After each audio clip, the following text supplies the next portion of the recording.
আগামী পহেলা বৈশাখে কৃষি কার্ড কর্মসূচির উদ্বোধন করা হবে বলে জানিয়েছেন আইনমন্ত্রী অ্যাডভোকেট মোহাম্মদ আসাদুজ্জামান।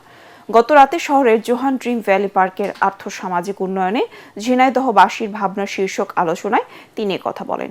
কৃষিজমি রক্ষায় ভরাট হওয়া নদী ইটভাটা মালিকদের কাছে ইজারা দেওয়ার ব্যাপারে নীতিমালা করার কথাও জানান মন্ত্রী। এ সময় সবাইকে দুর্বৃত্তায়নের পথ ছেড়ে জিয়াউর রহমানের আদর্শ মেনে রাজনীতি করার আহ্বানও জানান তিনি।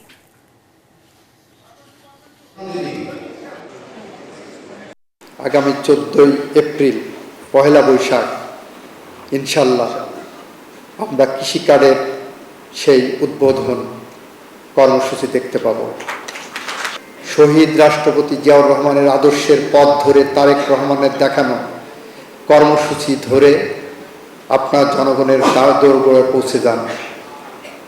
জনগণকে বুঝান আমরা প্রতারণা করি না, আমরা আল্লাহর সাথে শিরক করি না, আমরা বাংলাদেশে রাজনীতি করতে এসেছি, সেই রাজনীতি জনকল্যাণের জন্য রাজনীতি করি আমরা।